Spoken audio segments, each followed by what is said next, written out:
Abra sua Bíblia comigo no livro de 2 Crônicas, 2 Crônicas, no capítulo 7.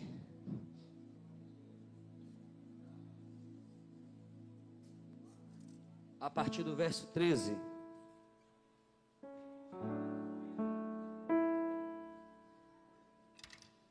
Segundo livro de Crônicas, no capítulo 7, no versículo 13.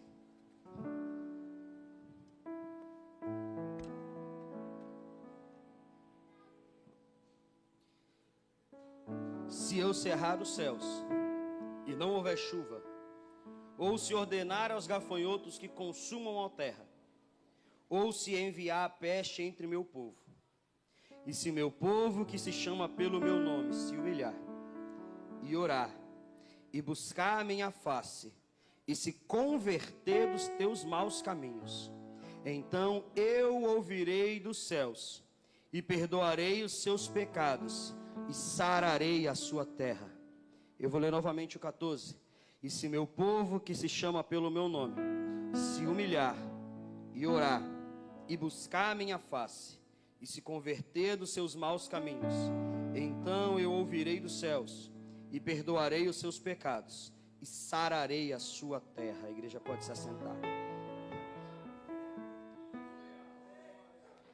Eu quero fazer minha aqui as palavras da missionária Cíntia ontem, e dizer que eu me sinto honrado e alegre, e muito agradecido à direção do Círculo de Oração, que, como disse a Cíntia ontem, né, de tantos pregadores, 2 da casa, para nós é um motivo de muita honra. Então me encontro muito feliz aqui nessa noite.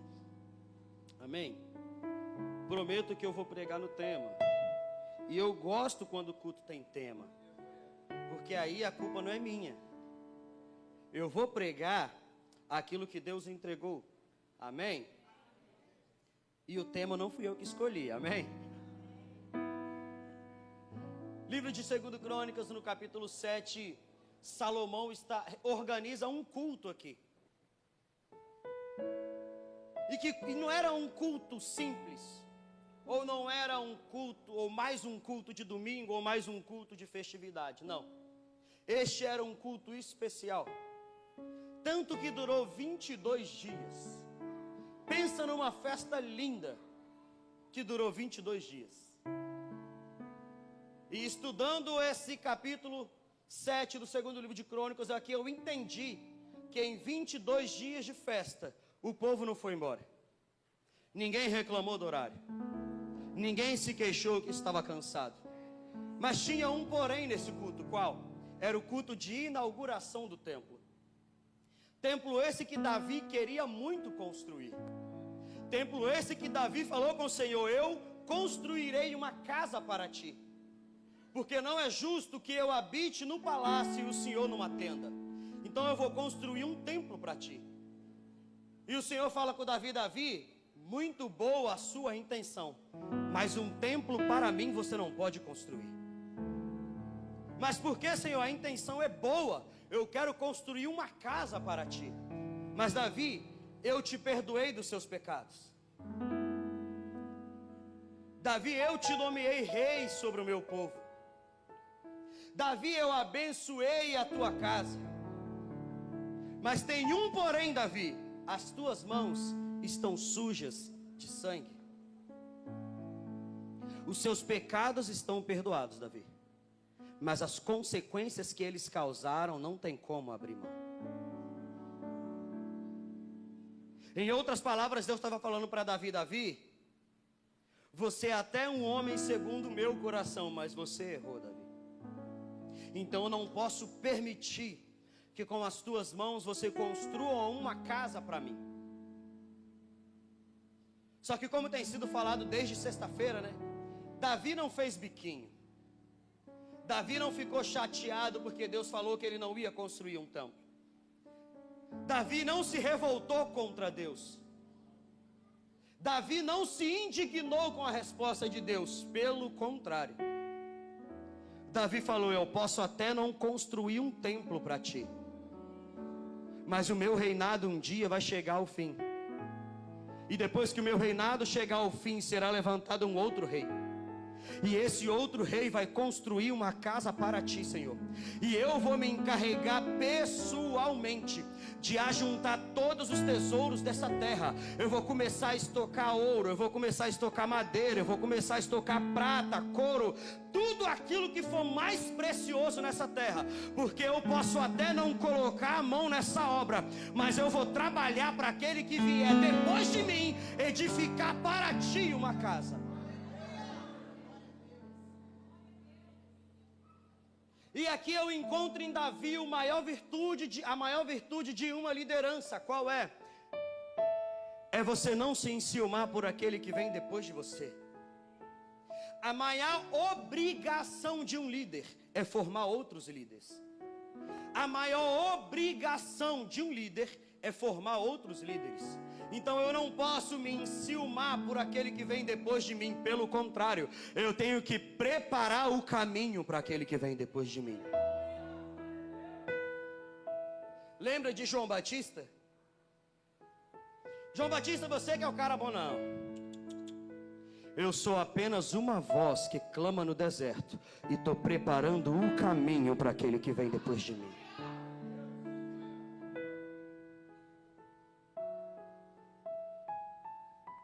A Bíblia não relata pecado em João Batista como relatou o pecado em Davi.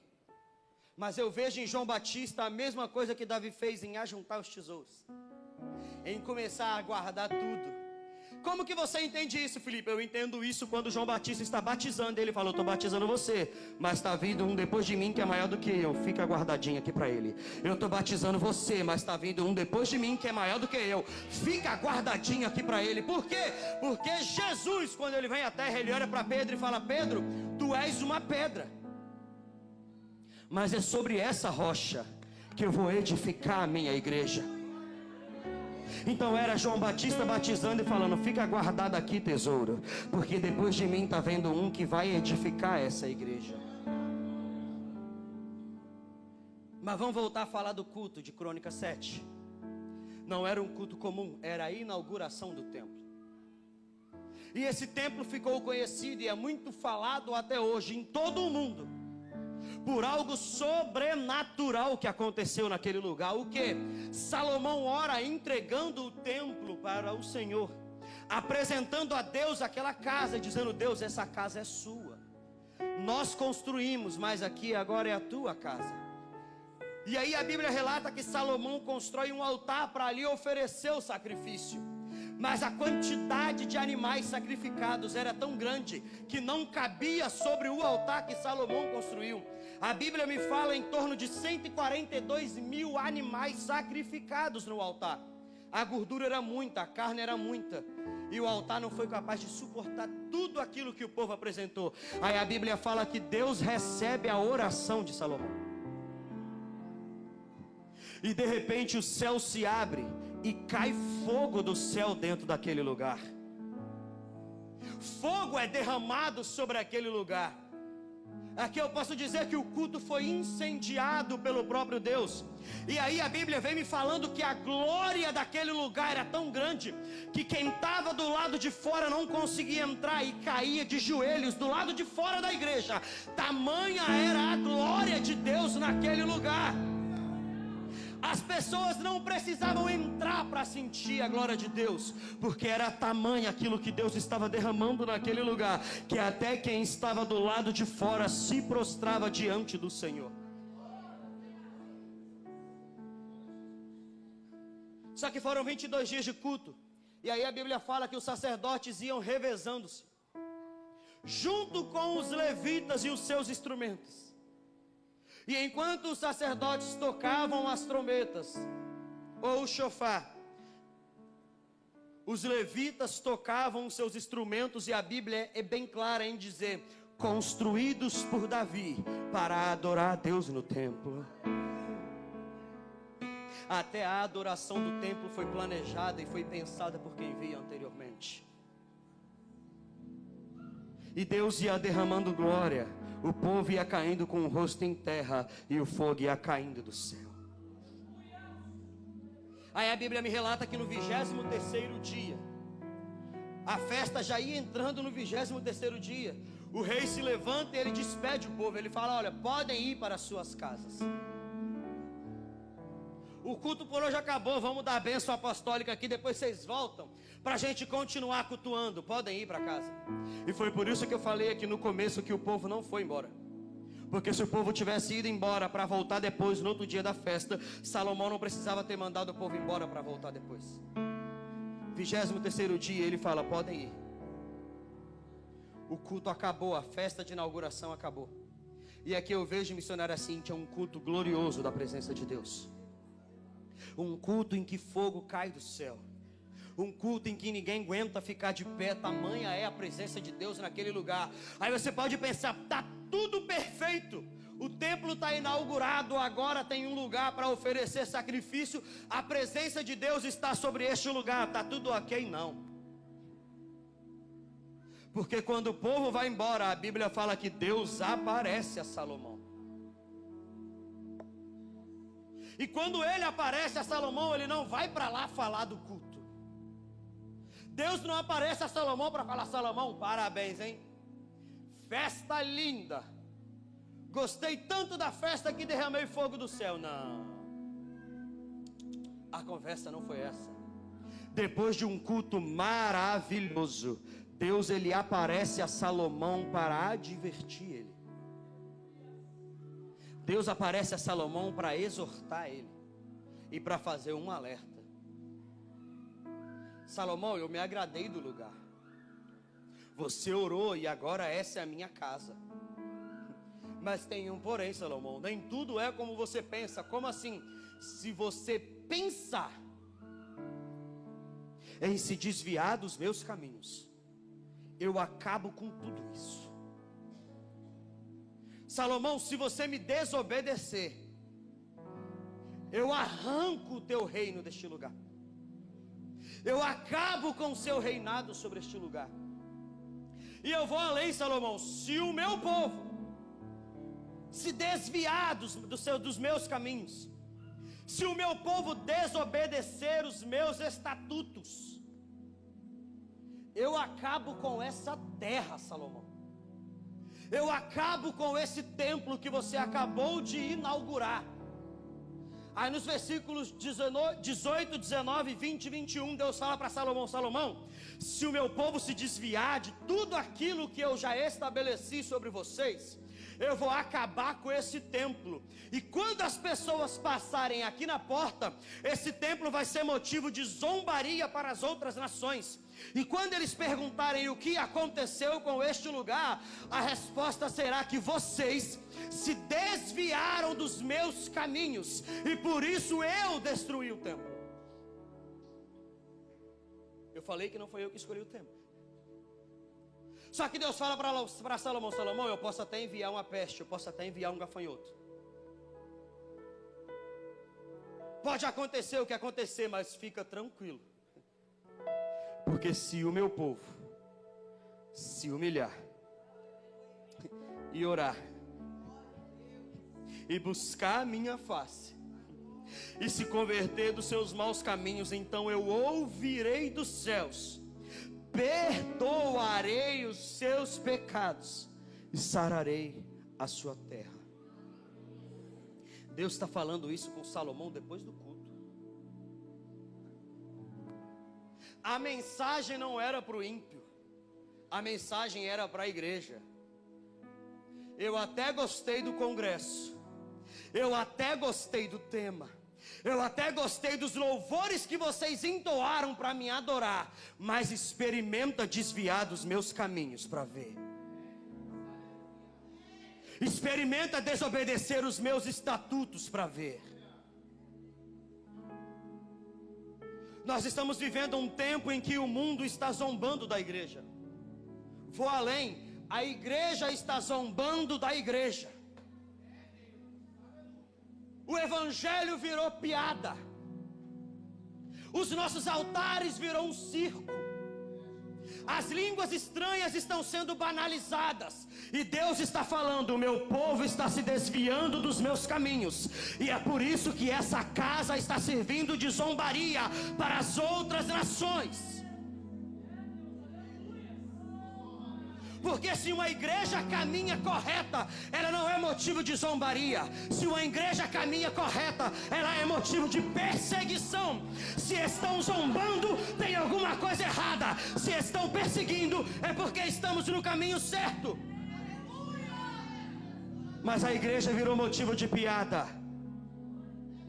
E Deus está falando: estão se desviando dos meus caminhos e abandonando os meus estatutos.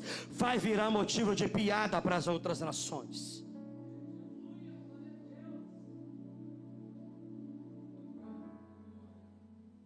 Falar que é crente virou moda.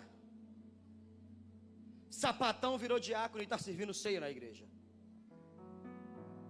Homossexual está sendo batizado nas águas.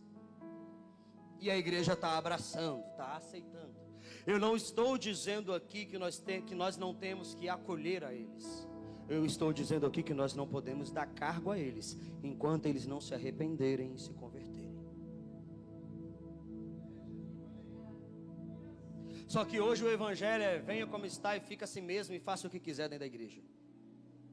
E o céu está gritando: vai virar motivo de zombaria, porque estão abandonando os meus estatutos.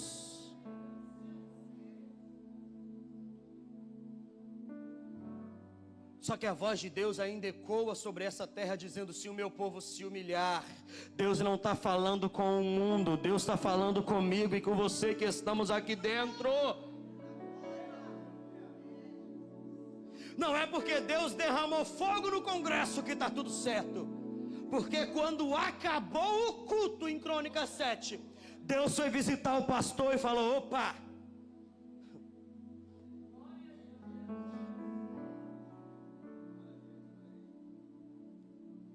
Aí vamos para Atos, no capítulo 2. Estava tendo um culto também. E era um culto maravilhoso, que era um culto de oração. Estava todo mundo reunido num lugar, orando num só propósito, buscando uma mesma coisa, esperando de Deus uma única resposta: união.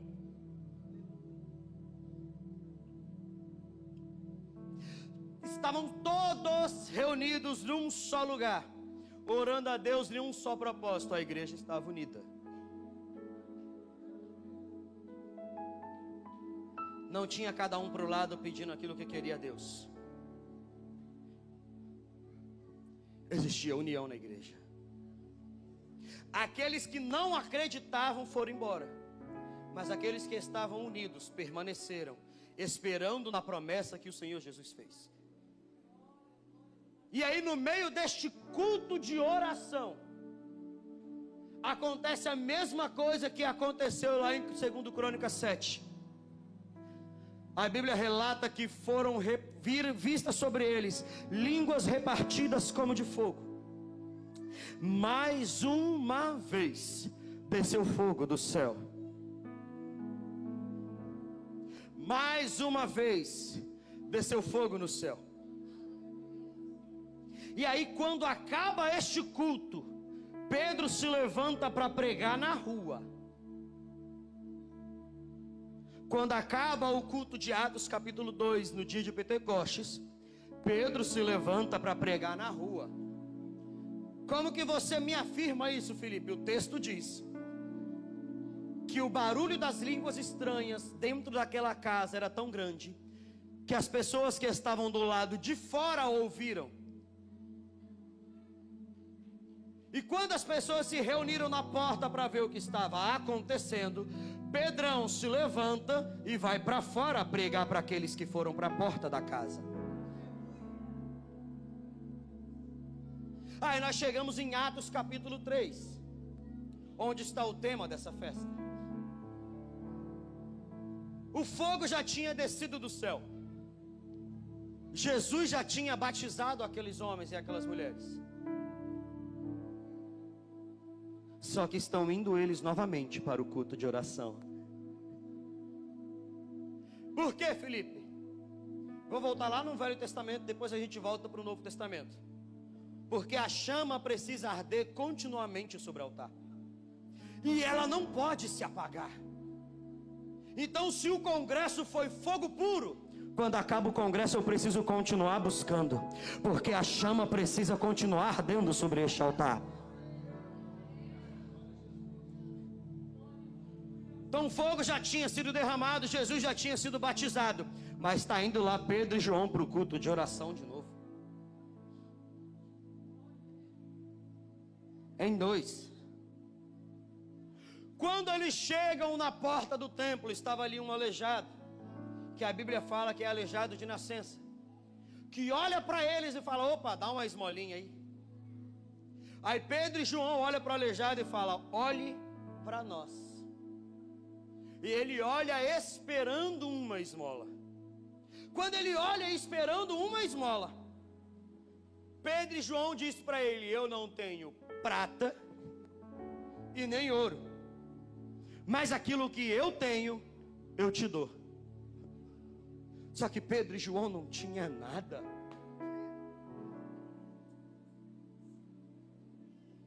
A Bíblia não me fala Pedro e João, me mostra Pedro e João carregando bolsa, carteira, celular para fazer um pix. Não. O que Pedro e João carregavam não estava fora. O que Pedro e João carregavam estava dentro. Lucas capítulo 9, no versículo 1, Jesus chama os 12 discípulos. E juntando os 12, ele fala: eu estou derramando sobre vocês poder e autoridade. Para quê? Para curar os enfermos e libertar os endemoniados. Eu estou derramando vocês poder e autoridade. E o que é poder? Força e capacidade. E o que é autoridade? Licença ou direito de agir em nome de alguém. Aí Pedro e João olham para aquele aleijado e falam: eu não tenho prata e nem ouro, mas aquilo que eu tenho, poder e autoridade, isso eu te dou. Eu preciso agir em nome de alguém, em nome de Jesus Cristo, o Nazareno. Levanta e anda. É aquilo que eu tenho. Aí a Bíblia fala que o homem se põe de pé, são fortalecidos os seus pés e os seus tornozelos, e aquele homem entra saltando dentro da igreja. Mas eu quero aqui abrir um parênteses, porque o texto relata que todos os dias aquele homem era colocado na porta do templo. Estava doente, mas não entrava no templo. Estava aleijado, mas não entrava no templo. Estava necessitado, mas não entrava no templo. Precisando de ajuda, mas não entrava no templo. Escutava o culto todinho lá da calçada, mas não entrava no templo. Quantos de nós estamos na igreja todo dia, mas não entramos para o culto? Atos dos Apóstolos foi escrito na igreja, para a igreja.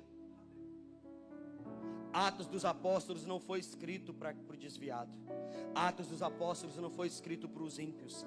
Atos dos Apóstolos foi escrito pelo doutor Lucas, dentro da igreja, para a igreja. Então é Jesus falando, é Deus falando mais uma vez com a igreja. Vem para a igreja, mas não entra no culto. Está necessitado, mas não entra no culto. Está precisando de uma cura, mas não entra no culto. Escuta todo mundo adorar, mas não entra no culto. Escuta todo mundo orar, mas não entra no culto. Fica na porta pedindo esmola: ora por mim, faz campanha por mim, sobe o monte por mim, dá alguma coisinha aí, lê um versículo para mim, prega para mim. Mas hoje eu vim aqui para te dizer que eu não tenho ouro e nem prata, mas a presença de Jesus que eu carrego, isso eu te dou, em nome de Jesus. Receba a cura que você precisa neste lugar, receba o renovo neste lugar. Mas não me deixa aqui sozinho, entra no culto comigo para adorar o nome desse Senhor.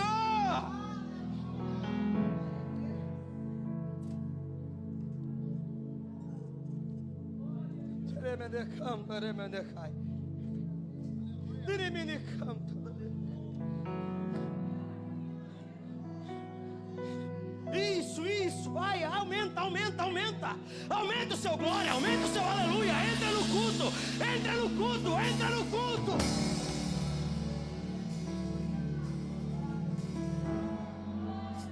aleluia.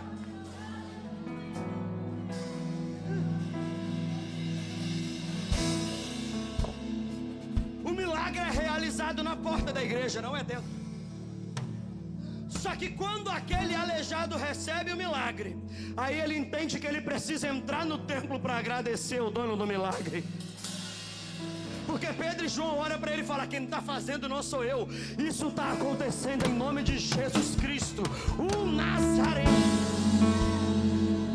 Aí ele se levanta e fala: se é Jesus quem fez, então eu vou entrar no templo para adorar esse Jesus.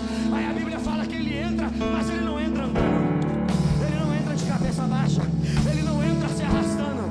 Quando Jesus faz o milagre, ele resolve entrar no culto de vez. Aí a Bíblia fala que ele já entra pulando, ele já entra saltando, ele já entra na igreja adorando.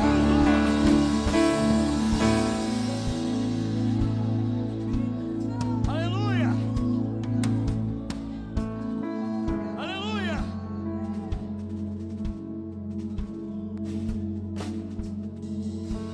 Só que o milagre incomoda quem está fora, não. O milagre incomoda quem está dentro. Ai. O milagre incomoda o ímpio, não. O milagre incomoda os outros crentes que estavam no culto. Porque a Bíblia fala que quando aquele homem entra saltando dentro da igreja, as pessoas olham para ele e falam: opa, não é aquele ali o aleijado que ficava lá na porta? Não é aquele ali o coxo que fica me pedindo esmola? Aí o outro olha e fala: epa, quando eu entrei eu deixei uma esmola lá para ele. O que é que ele está fazendo andando aqui dentro?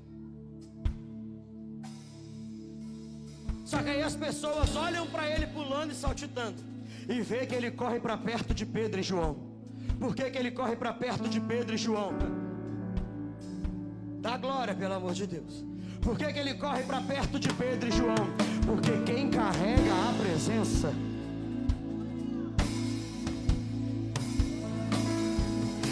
se você carrega a presença, vem Samuel. Se tu carrega a presença, eu quero estar do seu lado. Se você carrega a presença, eu quero estar de mão dada contigo. Se você carrega a presença, eu quero sentar do teu lado no banco. Se você começar a falar em mistério, eu não vou sair do teu lado. Eu vou correr para perto de você. Por quê? Porque eu quero estar de mão dada com quem carrega a presença do meu Deus.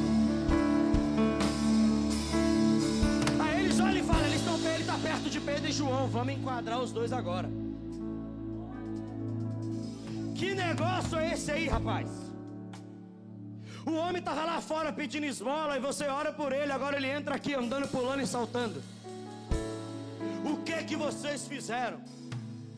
Que bruxaria é essa? Que movimento estranho é esse? Que meninice é essa? Que barulho é esse à toa, desnecessário? Pedro olha e fala: opa, eu não fiz nada. Tu fez, João? Eu também não fiz nada. Então por que o coxo está andando? Aquele Jesus em que o Pai se manifestou e revelou na terra, esse mesmo que vocês crucificaram. Aquele lá, lembra que vocês mandaram soltar o ladrão e crucificar? Foi vocês, foi a igreja que mandou crucificar ele. Tudo bem que já estava nos planos do Pai, mas vocês preferiram o ladrão e mandaram matar Jesus Cristo. O que você está querendo dizer, Pedro? O que você está querendo dizer, João? Eu de mim mesmo não faço nada, mas aquele que morreu e já ressuscitou, Ele é o dono do milagre. É a Ele todo o crédito, é a Ele toda a honra, é a Ele toda a glória. É Ele quem faz, é Ele quem cura, é Ele quem renova, é Ele quem batiza, é Ele quem movimenta. É por causa dele que eu vim aqui, foi a Ele que eu vim buscar. Foi esse Jesus que realizou esse milagre. Só que o discurso de Pedro Pedro e João não acaba por aí, claro que não.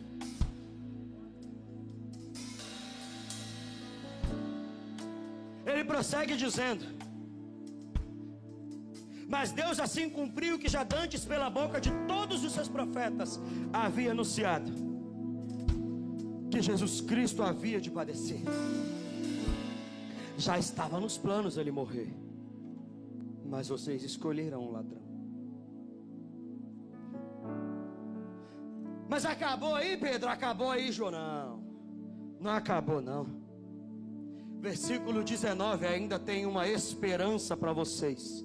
Qual é? Arrependei-vos, pois, e convertei-vos, para que sejam apagados os vossos pecados, e venham assim os tempos de refrigério pela presença do Senhor. Nós lemos aqui 2 Crônicas 7, 14, que se meu povo, que se chama pelo meu nome, Deus está falando, o povo que se diz povo de Deus, se humilhar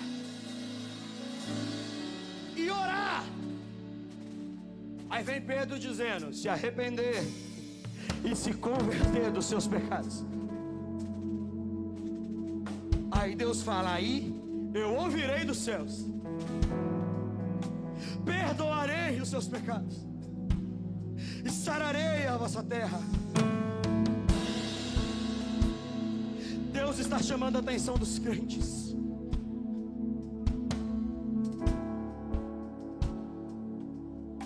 Em Atos capítulo 3, lá em Crônicas, o culto era de inauguração da igreja, no primeiro templo.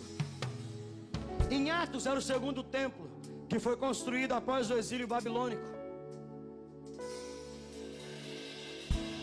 Se em Atos 2, Pedro pregou na rua, para demonstrar para todas as nações que ali estavam, o que Jesus estava fazendo no meio deles. Em Atos 3, Pedro está pregando dentro da igreja, para mostrar para a igreja o que Jesus fez.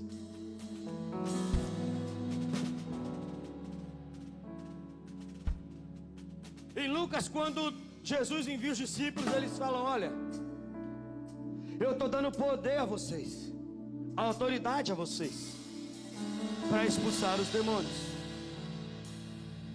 curar os enfermos. Acabou o culto? Não.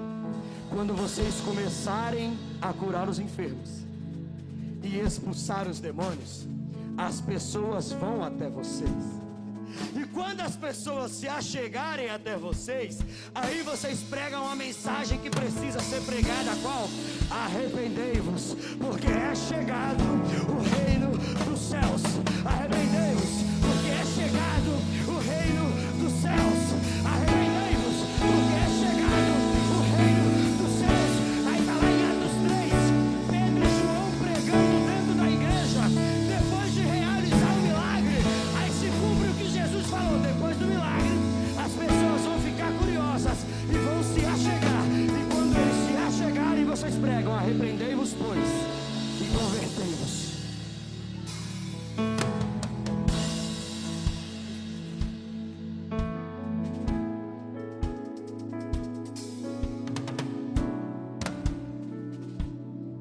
O arrependimento é você reconhecer aquilo que você fez de errado. Isso te entristece, mexe com você.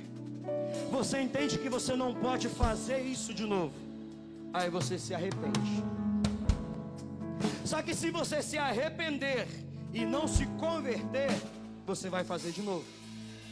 Aí você vai se arrepender de novo e não vai se converter e vai pecar de novo. Aí você vai se arrepender de novo, não vai se converter, Cíntia, e vai pecar de novo. Então é por isso que Pedro diz: arrependei-vos, reconheçam o que vocês estão fazendo de errado, saibam que vocês não podem fazer isso de novo, e convertei-vos. O que é você converter? Eu estou indo em direção ao Mateus tocando o teclado. mas eu vou converter o meu caminho. E eu vou em direção ao Valmir, que está lá na ponta do púlpito. Porque não adianta só se arrepender. Arrependimento sem conversão não passa de remorso simples e barato. Eu vou repetir. Arrependimento sem conversão não passa de remorso simples e barato, onde você vai chorar, onde você vai pedir perdão, onde você vai fazer aquela cerimônia toda e amanhã vai pecar de novo. Mas quando você se arrepende e muda a sua trajetória, você converte, você muda a direção, você pega o contorno lá na rodovia e começa a caminhar no sentido certo. É por isso que Jesus fala: aquele que quiser vir após mim, pegue a tua cruz e siga-me. Quando eu estou no caminho do pecado, eu não estou seguindo a Jesus. Então eu preciso pegar o retorno e voltar para o caminho de Jesus. Eu preciso pegar de novo a minha cruz e colocar sobre as minhas costas e começar a seguir o caminho do Mestre. Arrependei-vos, pois, e convertei-vos. Se coloca de pé. Aleluia, Jesus.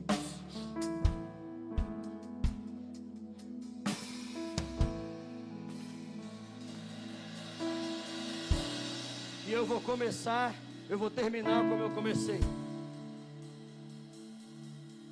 Se você veio aqui buscar a tua cura, o teu milagre, o teu renovo, eu tenho uma notícia para você: ele já chegou neste lugar.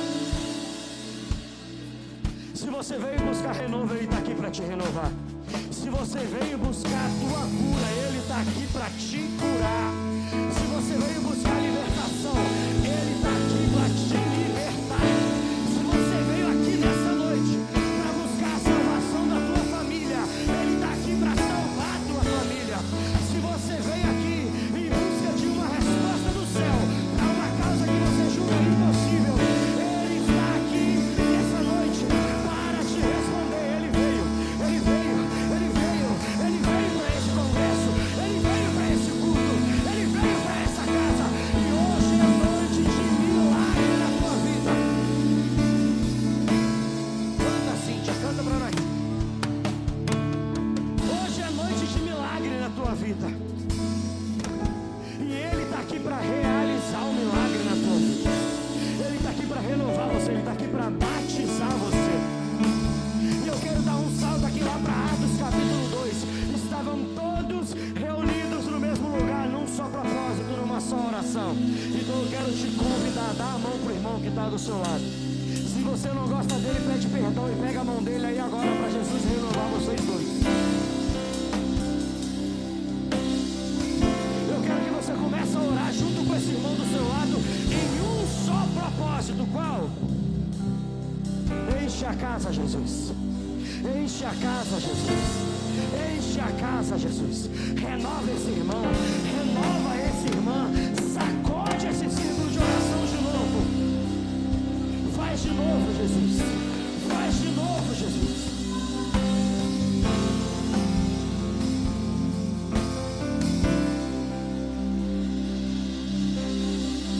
Pediu pra Deus curar. Quem pediu pra Deus renovar, se prepare. Prepara o teu melhor agora. Prepara o teu melhor.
você que precisa renovar a sua aliança, este é o momento.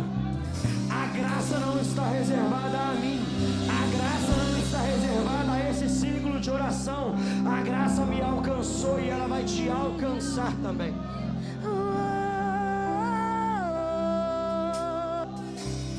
Deus tem algo novo para a tua vida a partir de hoje.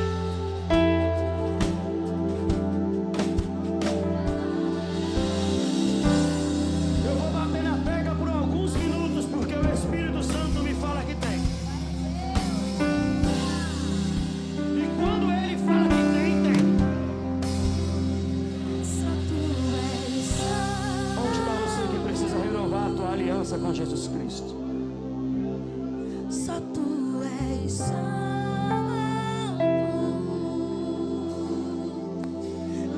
A palavra que o Espírito Santo me fala não é Felipe, não é escrever o nome no livro da vida. É reescrever, porque ele já esteve aqui. Em nome de Jesus, sai desse lugar por mais 30 segundos, eu te espero. Só tu és santo. Deixa o Espírito Santo de Deus te abraçar nessa noite.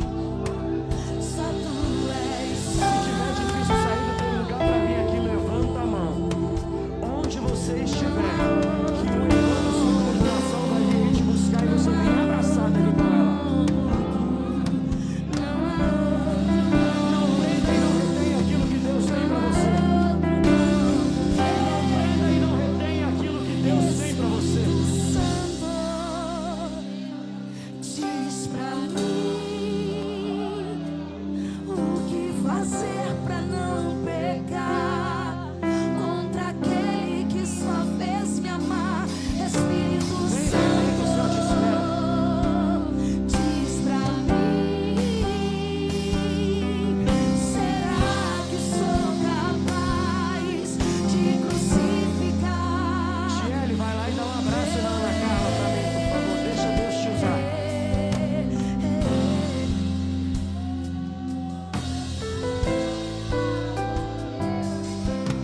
Deixa Deus te usar aí, Tiele. O céu tem mais, o céu tem mais, o céu tem mais. Sejas meu consolador. Por mais alguns segundos eu te espero, vem. Espírito Santo. Por mais alguns segundos eu te espero, Sejas vem. meu consolador. Minha oração. Deixa Deus voltar a escrever a tua história. Espírito Santo. Deixa Deus reescrever o seu nome no livro da vida. Consolador, a minha oração, o meu Em nome do Pai. Espírito Santo, Dois em nome do diz pra Filho. mim, Três em nome do Espírito Santo de Deus. Pai, aqui está a tua igreja. Eu te agradeço, Senhor, porque mais uma vez o Senhor falou conosco. Mais uma vez, Pai, eu pude ouvir a tua voz sobre este lugar. Pai, não por mim, não porque eu estou aqui, mas porque é o Senhor falando com a tua igreja. A igreja é sua, a obra é sua, a minha vida é tua, esse ciclo de oração é teu. E Pai, muito obrigado por falar mais uma vez em nosso meio. Que a tua glória continue sendo derramada sobre este lugar, em nome de Jesus. E eu agradeço a minha oportunidade. Amém. Deus abençoe nosso evangelista Felipe. Amém, irmãos? Só quero agradecer a Deus por essa oportunidade, a irmã Marli que me concedeu essa oportunidade, a nossa presidente do Círculo de Oração, Maria Pires, eu quero agradecer. Deus abençoe a cada um que também está aqui nesta noite, todos visitantes. Deus abençoe a cada um em nome de Jesus. Amém? E amanhã, igreja, continua o nosso congresso, será o último dia da festa, e o Senhor tem coisas maiores para realizar ainda no nosso meio, amém? E amanhã será então falado, os anúncios durante a semana, estará sendo feito amanhã, em nome de Jesus. E passo a palavra agora para a oração com o nosso evangelista Samuel, para orar para o término do trabalho, e o nosso pastor com a bênção apostólica, amém? Meus irmãos, a paz do Senhor Jesus, Quantos foram abençoados nessa noite? Diga amém. Oremos. Senhor Deus eterno Pai, graças te damos por mais uma vez esse culto abençoado, Pai, que o Senhor se fez presente. Agora, Senhor, nós iremos para nossos lares, Pai, nos leva com segurança e proteção divina, Pai. É que eu te peço, te agradeço em nome de Jesus. Amém.